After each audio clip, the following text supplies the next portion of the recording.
When you're out there, I want you to do the Okie dokie.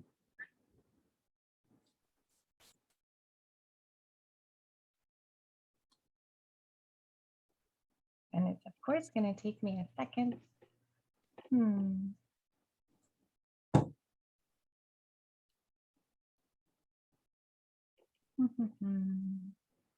I can't find my thing. Oh dear. Good morning, everybody. It shows that we're recording, but I'm not seeing us going live. So just give me a second here.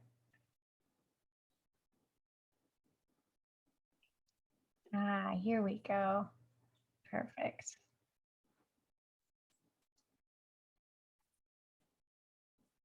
Good morning. We'll let some people pop in as we get moving through here. And let's see.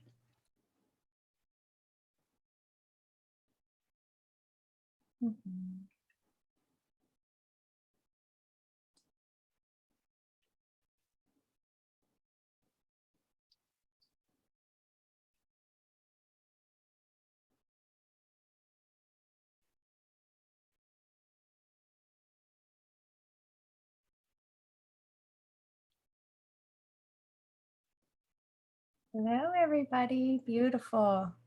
Okay. Feel like I'm a little slow with the button pushing today. I didn't get a lot of sleep last night. So, oh my goodness. Let's just find Colin. There he is. Get this on your page. You guys feel free to share. And we are going to, here, I have all these crazy windows open. This is so amazing to me. I don't remember seeing all these windows before. Welcome. Hello, Colin. Good evening to you. Hello to everybody. Hi, everyone. It's just taking me a second to pop in here and get this moving. Hello, Lyndon. Hello, Sue. Thank you guys for being here. Thank you, everybody, for popping in. And oh, where'd we go? There we go. I'm seeing everyone in here. This is beautiful. Wow. So again, working on little sleep, and I just lost our feed. Hold on. I know it's not lost where you guys are, so I'm going to, there we are. Want to make sure I can see the comments so we can answer questions. Hello, Stephanie. Thank you for being here. Okay, here we go. Clicking on it. Oh, I think I got it this time. See the comment. Oh dear, I need more coffee, Colin. This is crazy. Wow. So we were chatting this morning. We always chat just a little bit before we go live streaming. And Colin has come up with the most brilliant idea, because so many of us are in need of hope right now and need of self-care. And what that really means is, what is love? What is the vibration of love? How does love get us through things? What does it feel like? How do we express love? Why do we need it? Why does it heal things? We have so many questions about this. But Colin's also really good about expressing the science behind love, because after all, we are numbers. And yeah, I just think that this is a perfect topic for today, where everything is headed and where we're going, and the type of support we're going to need is definitely going to be in the energies of love. So let's get going. Thank you for being patient with me this morning. My mind, I'm telling you, I think I got total 4 hours of sleep, but broken up, not even together. So my mind is just like, oh. So I'll do all the talking tonight. Because I'll just be stumbling over my words, I think. I've had nights like that as well. You know, it seems impossible to go to sleep. And the next day, my mind is so, because when I'm awake, I'm thinking. Yeah. So if I just stay awake, I just keep thinking and thinking and thinking and thinking. And so I get mentally very tired. Yeah. From all the thinking. it was so weird, Colin. I was having dreams of we were saving people, these high profile people, and they needed to be in hiding. And so we were having to cloak ourselves and like hide in plain sight and in bunkers. And it was like, I don't know where we were in my dreams, but it was a whole bunch of older people. They were older than me, but anyway, we were hiding them, cloaking them, shielding, moving stuff the whole time. And then I just thought, oh my, I gotta get up. I can't do this all night. I was so tired. Yeah, yeah. And learning about love has really changed so much in my life, that um, that I've learned. First, for instance, I've learned how to be unoffended Yeah. by the people. And when people, throw slings at me or they have a shot at me, verbally, on Facebook and, on emails and so on that I've exchanged over the years, people can be very offensive when they come, start attacking you.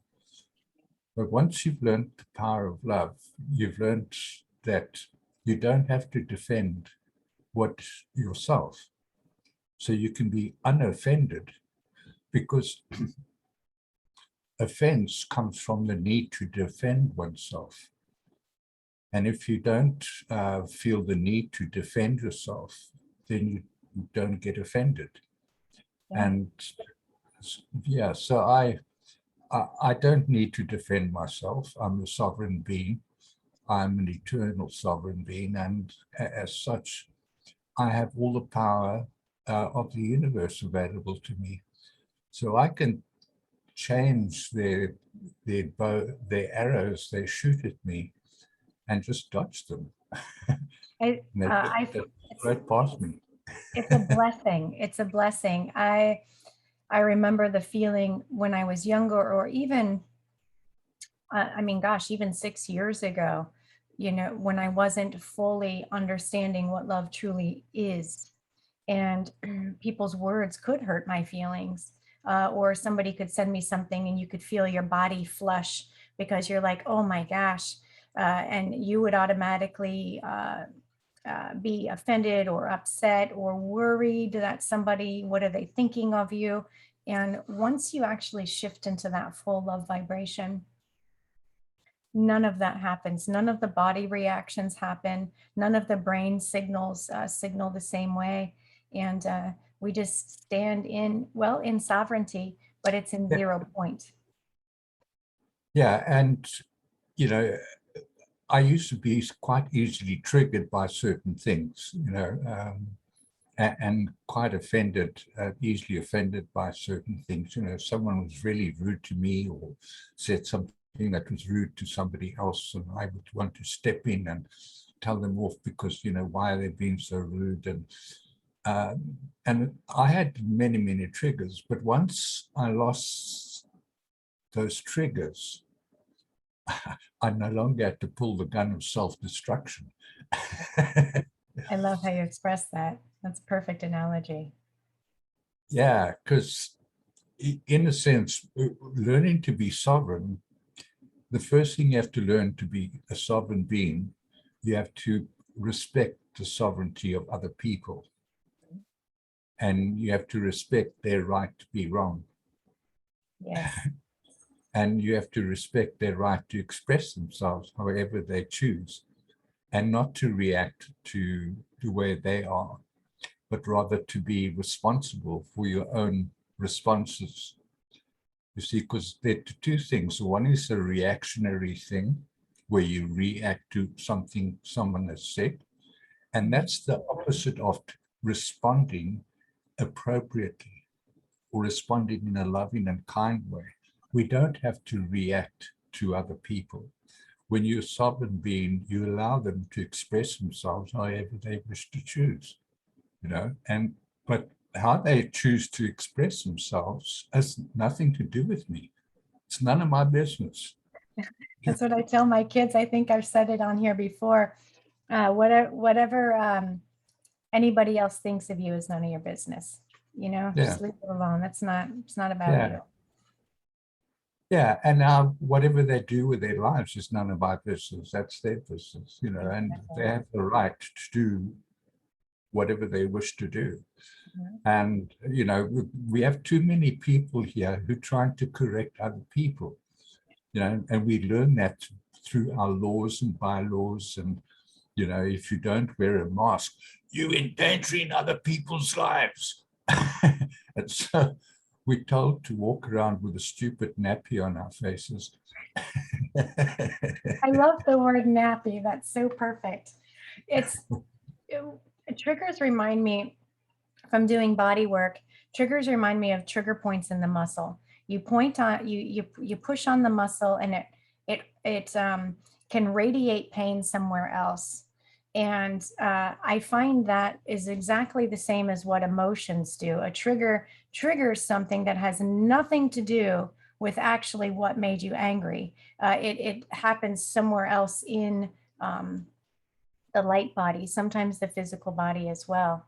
But it's sometimes these triggers are really hard to identify. Where is this coming from? So, what do you suggest for people when they're having a trigger? Do you suggest for them? How do you suggest that they stop and listen and say, okay, where is this coming from? Yeah, for myself, it's merely, I don't have to watch what other people are saying. I just have to watch my own responses. And when I feel that I want to respond by impulse in a certain way, but that I know to be not correct or appropriate or kind and loving, then I will question that. What is it within me that caused me to react in that way? Yeah. So I don't blame other people for them triggering me. I look to myself and say, what was it within me that caused me to be triggered? Yeah.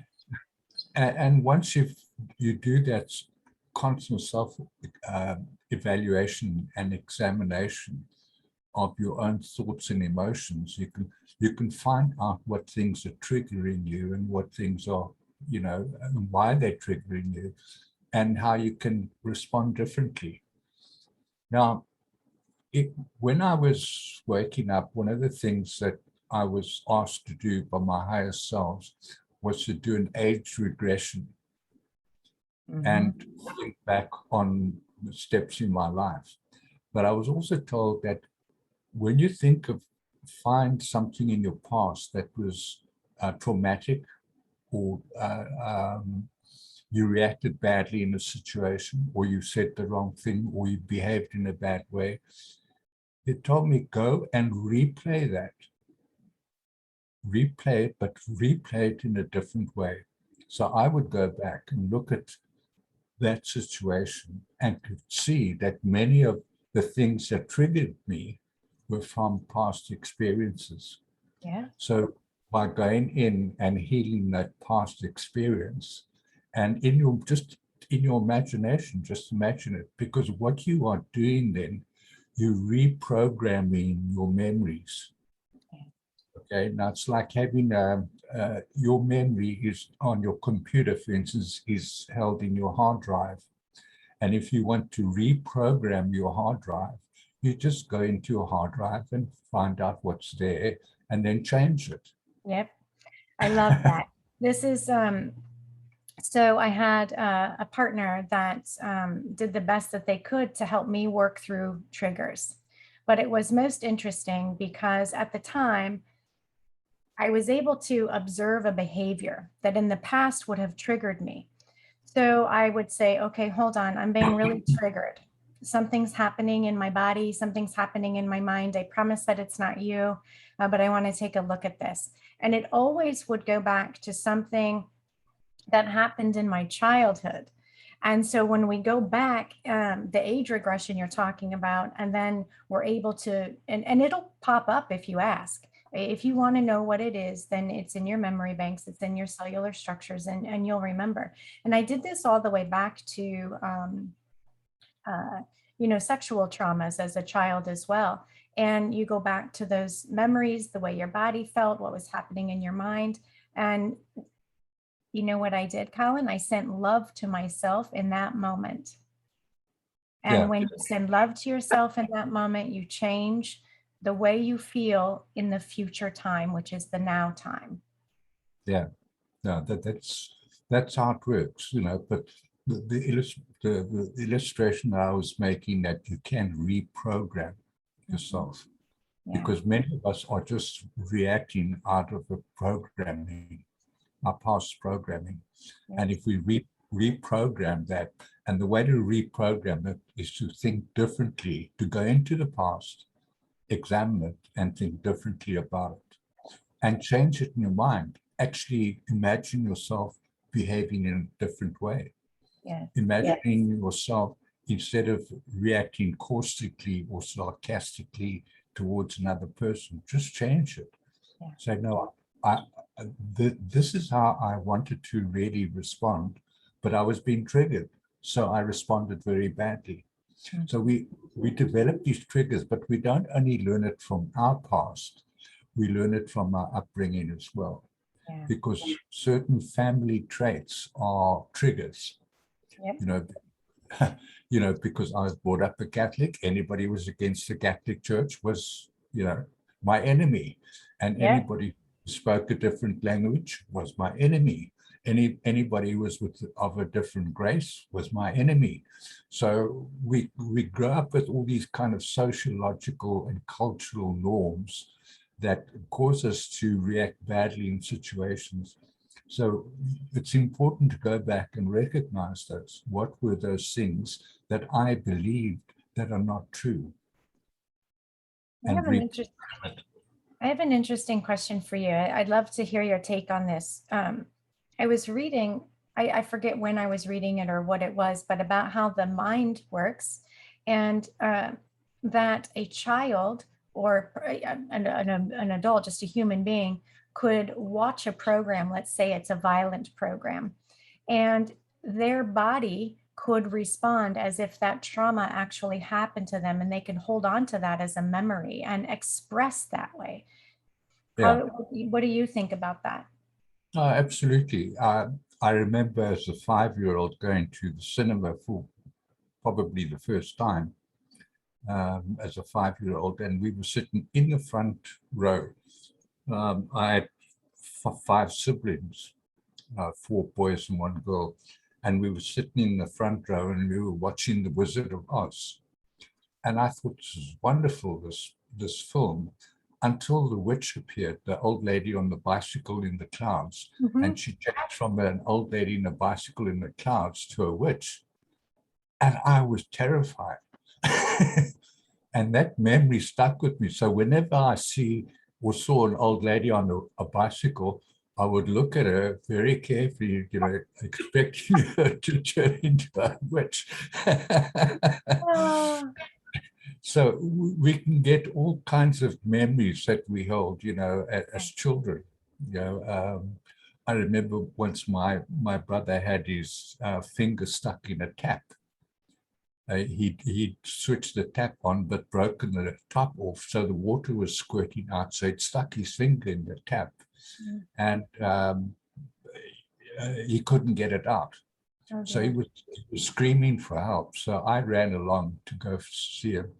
And my one brother also arrived, an older brother. And I was trying to help my brother get his finger out of the tap. But my older brother said, "Oh, don't worry about that. Let's get a knife and we'll just cut it off." Oh dear, yeah. And I thought he was being serious. And I looked at him, I said, "You can't do that." I used to say stuff like that to my kids, and I realized that I kind of have a sick sense of humor. And then I thought to myself, oh my gosh, I've just tortured my children.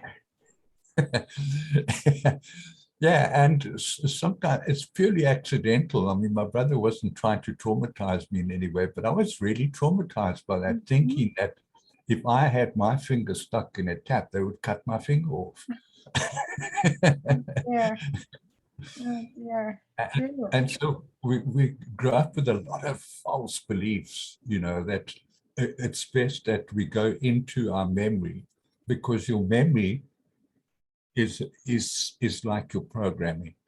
You know, you have experiences of life on this earth, and because our memories are wiped when we are incarnate here, our only memory we have is of this lifetime. So any trauma or any difficult situations or any you know, hurt, pain, guilt, low self-esteem that we experience, we tend to carry that with us into our present. And that's the thing, is the present is not to be tarnished, and the present is not to be spoilt by past experiences. So healing your past is a good way to learn how to be fully present in the present and not allowing the past to, you know, be brought into the present. So any experiences of guilt belong in the past. Any experience of fear or pain belong in the past. And I don't allow those to be present in my present, because I have to be sovereign over my presence and the present moment. And if one can just live one's life as a sovereign being in the present, and yes, there are lots of trauma going on outside of us. You know, we've got mask mandates and people losing their jobs, and many people committing suicide. Friends of mine here in this little town that I live in, 2 of them have committed suicide. You know, and it can be very traumatic for many people, all this nonsense we have going on. Now it's the vaccine debate, and now it's the vaxxers versus the anti-vaxxers, and it creates a lot of division and duality and so on for a lot of people. But I just don't let that stuff bother me, because I have my own views. I'm a sovereign being. I'm entitled to have my own views, and I also have the right to be wrong. And I allow others that right. If they want to be vaxxed, that's their business. It's got nothing to do with me. And, you know, if I don't, that's my business. It's got nothing to do with them. But, you know, we have governments and powers on this planet who want to enforce certain things on sovereign beings. And that's just not right. You know, we should understand that that is not acceptable. As sovereign beings, we have the right to choose, you know, in many things. You know, if I don't agree, for instance, with abortion, but if someone wants to have an abortion, that is their sovereign right to do. You know, so I'm not pro or anti-abortion. For myself, it's not an issue because I can't bear children. But for a woman, I can understand the difficulties she might face if, you know, she has an unwanted pregnancy. But in my personal view is, if you allow abortions, why don't you allow children to be murdered after they are born? If you're prepared to murder them before they're born, why aren't you prepared to murder them after they're born? Mm-hmm. And so the whole notion of killing any kind of life is anathema to me. And people say, well, when is that fetus alive? You know, it's alive immediately, because that's the nature of life. Yeah, that's a really fascinating and interesting debate, and of course plays to people's emotional sides. And, you know, I don't know if you know about what's happened in Texas, is that they stopped, you know, or they're trying to push through no abortions after the heartbeat. And so I can see, you know, being a woman and have been in situations as well, I see both sides of the fence. I see all the way around 360 degrees. You know, there are also, you know, does it help? Is it life during cell division, during mitosis? Is it only life when the heart is pumping? Or is it life then when the organs are there? Or can you grow a perfectly fine baby in the womb and there's no soul in it yet? You know, because I've worked with pregnant moms, and I've worked with plenty of babies that have decided to not put their soul in that fetus. And so there's just so much debate around this. Yeah. It's just, I find this one most fascinating, because I Yeah, think the soul gives life. I think the soul is the breath of life. yeah, Um, because without a soul, you're not going to keep body alive. It's not going to happen. So, there's really a lot to think about here. And that's a whole nother topic. But yeah, it is. But it triggers a lot of people. it does. This whole and people want to be pro-abortion or anti-abortion, so they put themselves into both factions and Mhm. into opposing factions, and they'll want to argue about it. And but if we just understand that it's values that we should be trying to normalize, not procedures. Yes. Procedures are just stuff. What is important are values, and if we all held the same values, we could debate more on a more friendly and equitable basis. I But it's because agree. people's values have got so screwed up that it only reinforces the differences. Yep. Uh, and that's a wonderful thing about love, is you begin to see and allow for all expressions. And energetically, that is what love is. Love is the central core of all creation. And what it does, it breaks down into branches. It's like a tree. Think of the stem as love, and then it has many branches and leaves and so on. And each leaf and each is an expression of the stem, what's happening in the stem and the roots under the ground that we can't see. And so love kind of draws in and feeds out all expressions of itself, and everything that is in manifestation is love. And that's very difficult to understand, because you say, well, how can fear be love? Well, not all fear is bad. If you have rational fears, that's a good thing. If If there's you a bear chasing me, I'm going to run. Yeah, so if you stand on a building and you're not afraid to jump off it and die, then that's irrational. But the problem with fear is it can also be irrational. And most of our fears are irrational fears. There's so many phobias. I was talking to someone yesterday, and they said they were afraid of spiders. And then we talked a bit more about it, and I remember a time when I was afraid of snakes. Mhm. And so over the years, I actually went to a snake park and spoke to the curator then and said, do you mind if I handle snakes? Because I'm afraid of snakes. And I'm sure if I handle snakes, I won't feel afraid anymore. So I did that. And then I handled the snakes and overcame my fear of snakes. So when I see a snake now, I don't jump or get startled or anything. I just look at it and just admire it, because it's one of God's creatures, one of a part of our creation. And once you do that, you can find so much beauty in snakes, their coloring, their shape, their behavior, the way they care for the young. They lay their eggs and care for the young, and they have so many admirable qualities that being afraid of all snakes is irrational. Poisonous snakes I can understand.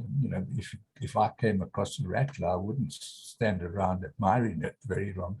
Yeah, we have those here up in the mountains. So yeah, I've never run across any though, even in all the times.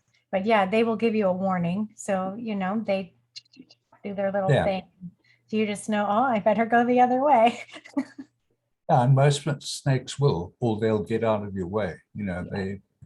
I used to do a lot of hiking, and I used to have a staff that used to pound into the ground as I walked, and the Mhm. vibration from the would chase snakes away, except a puff adder, because it's a very lazy snake, and it tends to lie in sunny areas and goes to sleep there. So Mm. if you stand on one, because they'll bite you, but fortunately they don't strike very fast. So um, they, they, they're a bit sluggish. But what I'm getting at, not all things that we're afraid of are rational fears. We can overcome them. Like I was afraid of sharks. I used to swim in the ocean and always be looking around to see if there was a shark. And then I went and dived with sharks. That's what I did too. Yes. That's great. And once you're in with with sharks swimming around you, because this diving course that I did was called the shark diving course. They teach you about sharks and why you shouldn't be afraid of sharks. And sharks, if left alone, will leave you alone generally. It's just if they're hungry, they might come and take a bite out of you. Only certain sharks, not all sharks will do that. It's rational to have a certain amount of fear of sharks, but it's irrational to be afraid of every shark. Like people are afraid of sand sharks and whale sharks. And, it's completely irrational because the whale sharks are the most beautiful creatures. Yeah, I think that they're gorgeous. I think all is creepy and strange as some of the creations are. They're all really beautiful in their own right. Yeah. Lenore's asking, why are people afraid of arachnids? Is there programming? Yeah, there is actually. There's a bunch of AI spiders. They hit hospital areas, all those kinds of things. So fear is the lowest frequency of love that there is. And that's where they're able to put in the mind control programming. Yeah. And yeah, what do you have to say about arachnids? Because they do use that as a rather irrational fear, but with the AI connection to the arachnids in the fields, I can see why more people are afraid of these than they would be anything else. You called them arachnoids? The arachnid. Are you talking about spiders? Yeah, Lenore is asking why is it that there are more people afraid of arachnids? She's asking if it's like a special program. I personally think that it is part of an AI mind control program, but yeah, and we programmed that way, because in my family they were mostly afraid of spiders. So whenever there was a spider around, there was shrieks and there's a spider, there's a spider.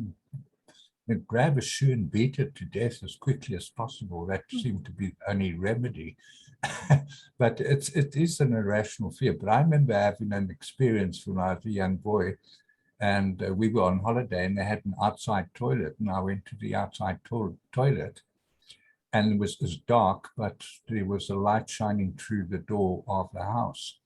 And as I was walking, I saw these spiders running towards me, and I thought they were coming to get me, but they were just attracted to the light from the house. So I turned and ran, and it was a terrifying thought that these spiders were coming to get me. They're scary. Spiders can be scary. I know a lot of people that have very scary dreams about spiders. Yeah. And then it makes me think of that Stephen King film, It, or the book, I guess, It. And in the film, they had showed that it was a spider. It was like an AI spider. So I really think that there's a lot to say about that. Yeah, movies have a lot to do with it as well, because movies tend to, they have stories about movies with giant scorpions and giant octopuses and giant, snakes and monsters and creatures. And as a child seeing these films, these movies, I tended to, you have a very active imagination when you're a child. And so you kind of imagine this world of giant spiders or whatever giants they are. And it really makes an impression on one. That's why I really recommend that people do this age regression. And people think that age regression is going under hypnotism and remembering past lives. But that is important. But the most important one is to do your own live age regression. Go back to when you were young and remember the things that traumatized you when you were young, and then change that trauma into acceptability. It's okay to see a spider. It's okay to see a snake. It's okay I don't have to be afraid of flies anymore. I don't have to be afraid of eagles or whatever our fears are. I can be rational about that fear. So you get irrational fears and rational fears. But likewise with anger, uh, uh, anger's there for a purpose. And people tend to think that all anger is negative. But there's nothing wrong with righteous indignation. When your rights have been undermined, there's no harm in standing up for those rights and saying, demanding that my rights be upheld. And people say, why are you angry? I'm not angry. I'm indignant. Mhm. There's a Huge big difference. Mm. Huge difference. Yep. Absolutely. And Absolutely. often our indignation, righteous indignation, can be interpreted as anger. And Mhm. that's why we have to be certain that that is what we're expressing. We're expressing our indignation. We're And not also, angry. and also people look at it as judgment. It falls under this whole, like, why are you being so judgmental? It falls under that category as well, which triggers so many people. Righteous indignation is a massive trigger for people. Uh, Yeah, and I wish that we could just wrap the world up in a blanket, a really fuzzy pink blanket like my pillow behind me, and just tell everyone that it's going to be okay. Take a few deep breaths, right? Rebuild the cell wall structures through your breath. Um, Once we get through this age regression, in what we recall in this time in our life, in this particular life, this body from childhood, then we're able to really move into creating space for more memories to come in from soul memories and from other past lives and other timelines. And so you just briefly touched on that, but it's not generally something that, well, at least I don't recommend going into it unless it's coming through, unless you know how to do it or you have assistance or something. But it can be really confusing because you have all these memories you don't remember that are trying to come in, and then they fill up into the body. So understanding that you're not going crazy, or that these things exist, and how healing the now makes room for the past to heal in the now. I mean, that's a little yeah, mind bending, but um, we're having a lot of memories come in and a lot of triggers happening right now. The triggers are happening because there's something called timeline trigger events. And because this is a war over timelines, all these past archontic uh, takeovers and all of these wartime traumas and plagues and all these things, it's all like they're throwing it all at us, and our cells are going, I remember this, I remember this. And so people are really freaking out. We're not getting hit by one, we're getting hit by all of them, is the way that I yeah. see that. And it's creating an adrenal overload, and it's causing schisms in the mind. What do you aside from taking a few deep breaths and wrapping up in a pink fuzzy blanket, what do you suggest people do? Yeah, that's where one sovereignty and expressing love really helps a lot. Yesterday, someone accused me of doing something in the past, which I knew I didn't do. So I didn't say to them, I didn't do that. I said to them, I'm sorry. I'm sorry that you feel that way about it. And I really hope that you can heal from that. Mm-hmm. If I can help you to heal from that in any way, please let me know. Did you piss them off, Colin? Because that would be a trigger for somebody who's Yeah, when you're accused of doing something which you haven't done, yeah, it's in the other person's perception, in their minds, they yeah, think you did it. yep. So let them think that, but try to heal that Mhm. thought within them and try to be of service to them in healing that and bringing that pain that they still feel about something you didn't do, but they think you did do, then go and heal that, because they have a right to be wrong. And if they're wrong about something and they feel aggrieved and hurt by it, go repair it. There's no harm in doing that, Yeah. you know.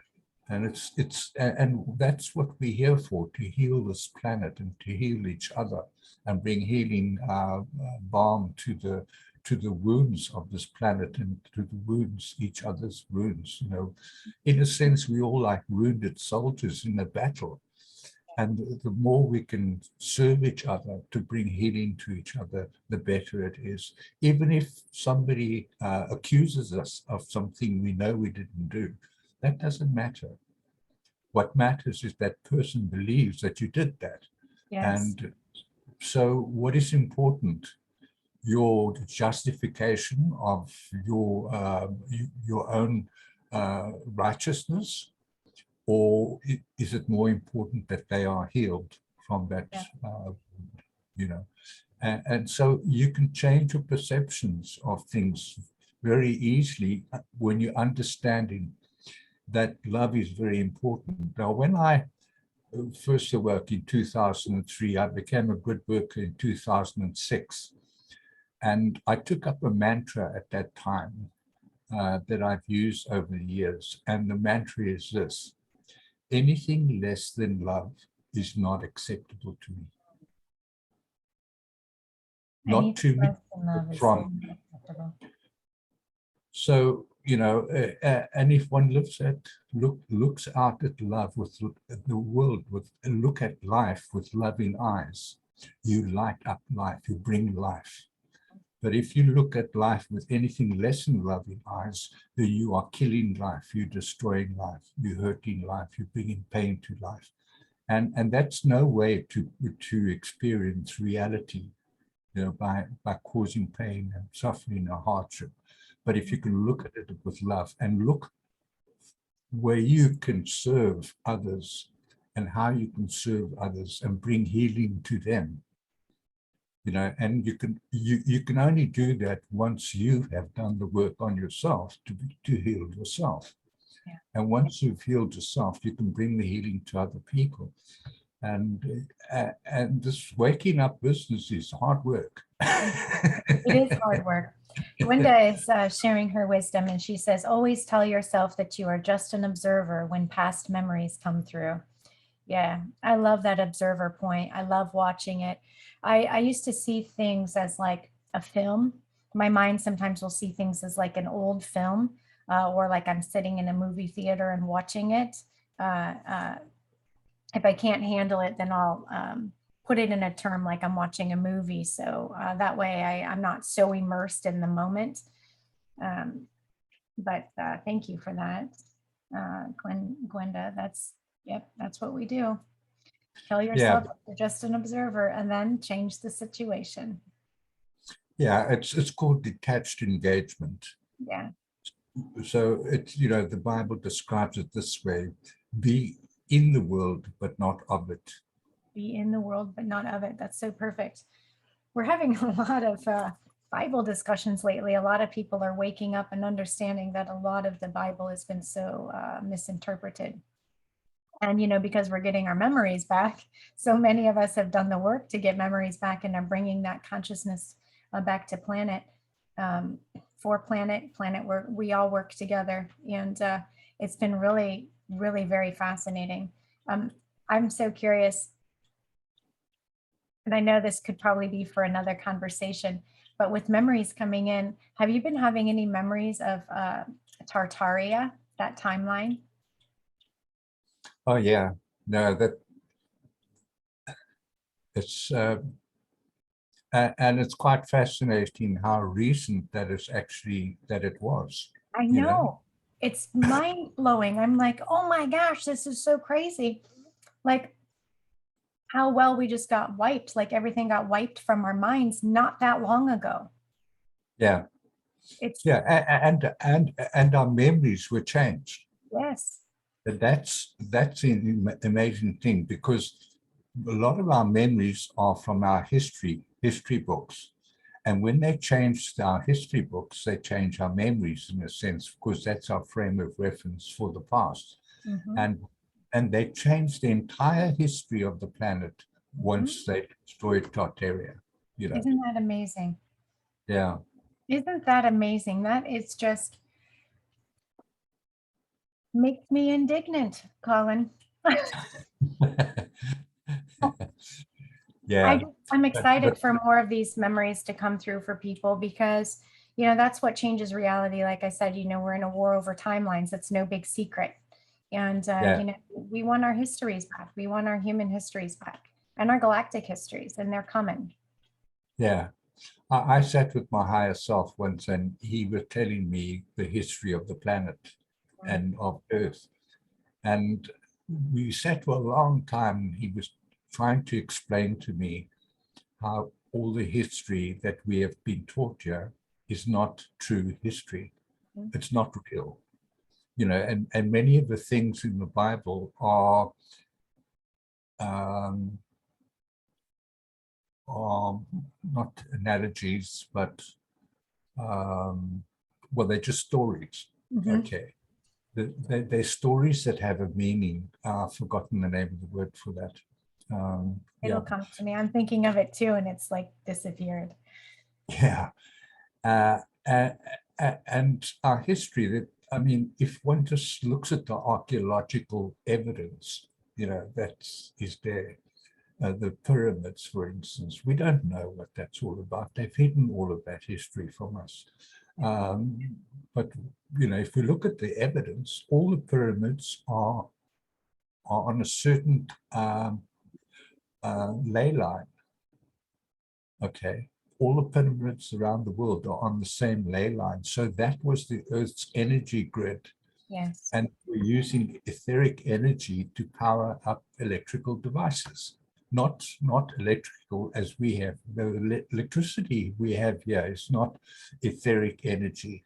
It's more fossil energy, or what's the word I'm looking for? Archaic. Yeah, it's very primitive energy, actually, and we've been deliberately kept, the information about energy is being deliberately kept from us. You know, Well, they can't make money, Colin, if they can't control the source. And if yeah, they're overriding natural source from the star system and the ley lines and Earth's electromagnetic fields, then, uh, yeah, they couldn't and mind control us or anything if we used our natural resources. Lenora, yeah, thank you. She's saying a metaphor or fables or parables, mythologies, metaphors, I think is the word we're looking for. Metaphors. yeah, and Nikola Tesla, for instance, wanted to give the world free energy, Yeah. but he was not allowed to do that, and he was using the principles of etheric energy. Yes. The energy that's natural all around us. And people say, well, how can we get energy? It's all around us. The earth actually gives off electricity, 1.5 volts of electricity all the time. So if we learn to use that energy, except we can't use our devices off that energy, because our devices are used to the alternative current, direct current we have here, and it's not used to etheric current. Mhm. And Nikola Tesla understood how to create this by using a coil. Yeah. He invented the electrical coil, and This is a dumb question, but that would be a ham radio, correct? Like a ham radio would be able to connect into these energies versus like a telephone that we have today. not really. Okay. Are you talking about ham radios? Mhm. Well, in a sense, all our cell phones are using etheric energy, because we're passing information on waves of light and sound at a certain frequency, and that comes into our phone and it's converted from a wave into a sound, or a visual, video. And it's really astounds me, once I began to learn about etheric energy, how much there is around us. Science here tries to use physics to understand how a tree can pull up water from the soil.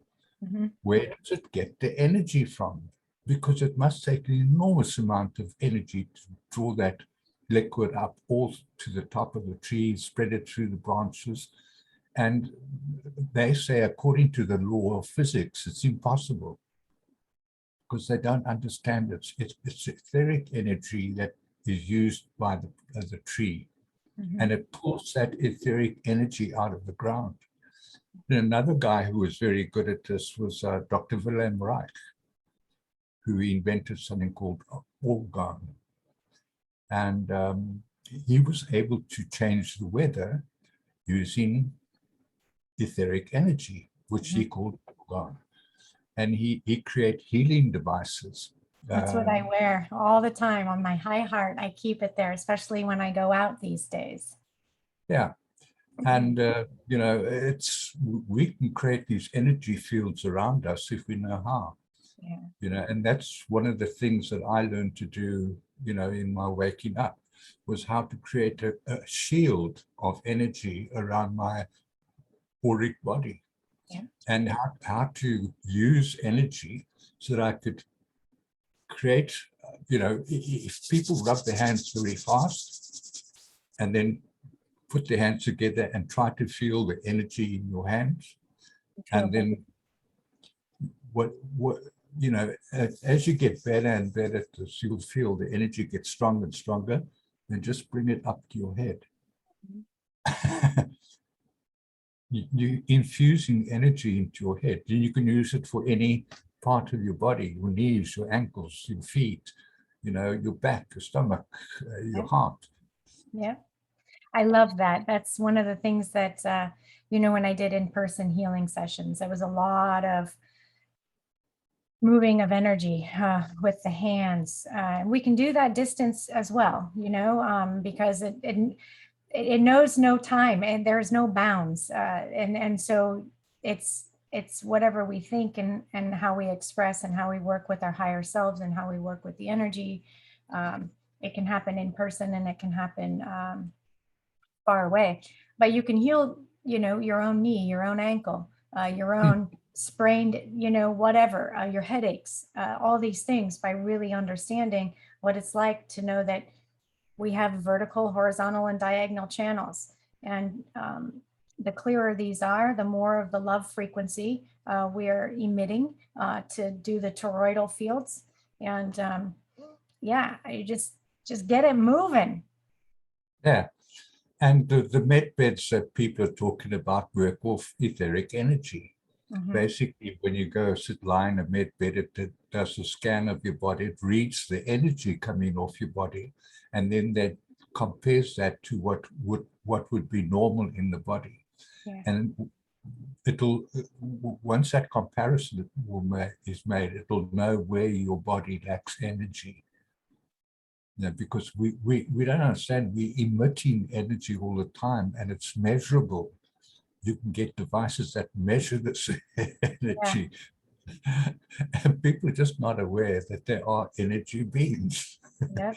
Yep. And it's becoming more and more accepted.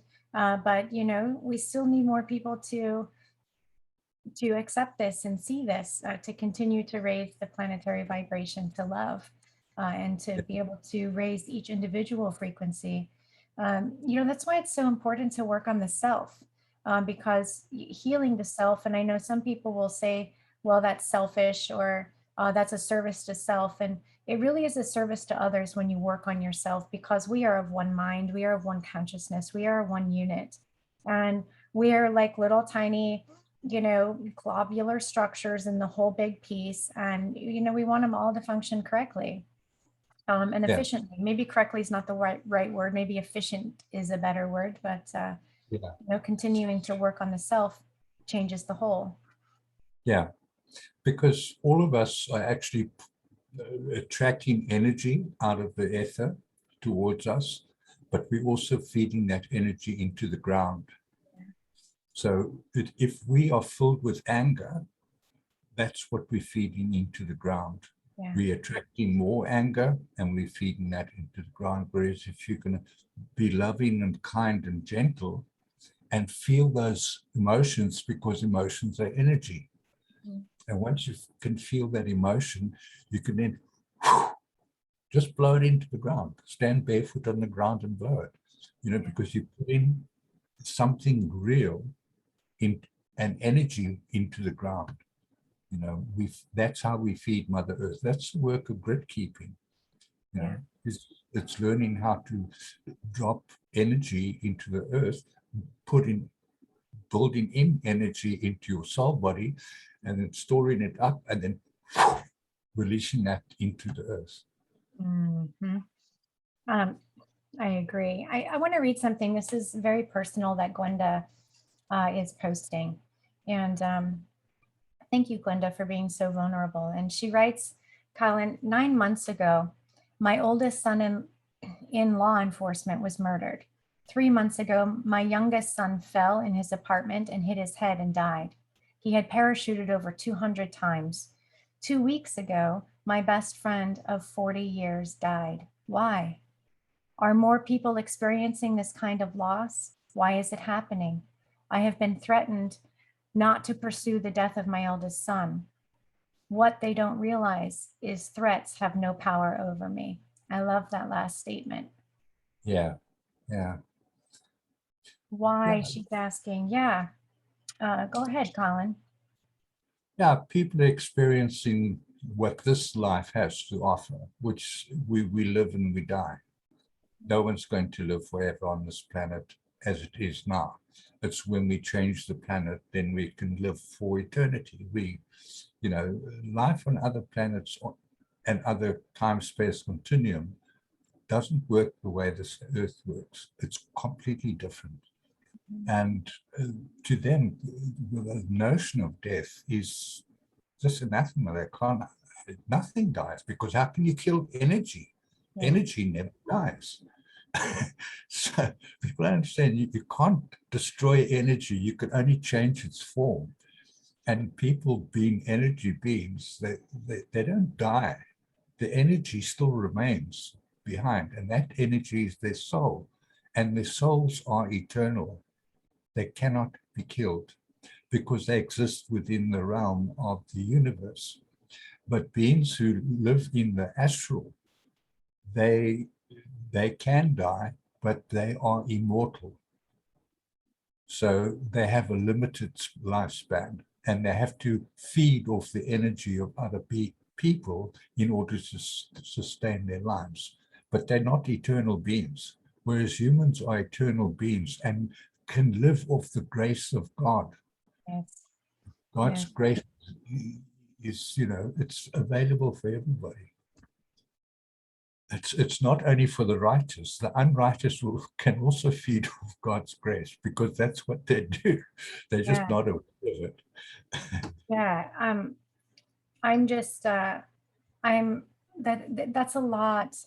That's a lot of loss, and I know a lot of people have really felt that loss or have had traumas coming to them recently, and I'm so sorry that you're having to experience this, and for everybody who's having to experience loss in this manner. It's been very challenging to witness, and there's a lot of people that on a soul level, and expressing that they never die, like Colin says, energy never dies, our souls never die, they live on, they keep going. And it's more challenging to experience and live through the type of energies that we're going through right now. And I'm a firm believer that there are people that have chosen to not be here for that these last pieces of this planetary process. And that's okay. Their missions are done. They have time to move on. And that's why a lot of these seemingly freak accidents are happening.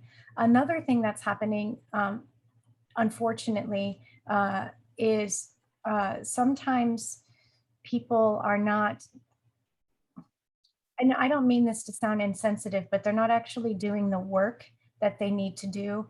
And with the amount of darkness that is being uncovered, the underbelly of what is being expressed, all of the disgusting stuff that has been on the planet, all of the darkness is so expressed that it's actually attacking people. And if they've not done their work, I find it extremely unfortunate and very challenging that their minds are being attacked. And sometimes they're being told that they can't handle it or that they need to leave, and they believe that it's themselves. And so I think some people have been caught in this crossfire. And I find that very sad and disheartening. But I do trust that, and I have seen working in the grids myself, I have seen that people are being protected, the souls are being saved, whether they're the ones that are taking their own lives or having strange accidents, or even the ones that have been jabbed. I find that they're being protected once they get to the other side and taken care of, and it's okay. Polarity, especially this amount of polarity, is very, very challenging. And you're right, Gwenda, when you say it's weird, but all this has made me stronger. It is by design to make those of us who need to be here stronger. So thank you for having that as an expression, because that's exactly what it's designed to do. And, makes me emotional that you're coming out on the other end stronger, because that's what our families, when they pass in these kinds of manners, are here to do, is to make us stronger for more work that we have to do here for the planet. Yeah, and Gwenda, it's great that she's doing the healing work on herself, and trying to understand and deal with that trauma, because it's just a memory of an event, and a memory of the sons and memories of friends, and we can heal those. When I think of friends who have passed on, I don't think of them as dead. I remember the memories we had together, the conversations we had together, the fun we had together, the shared meals, the walks, the games we played, or the sports we played together.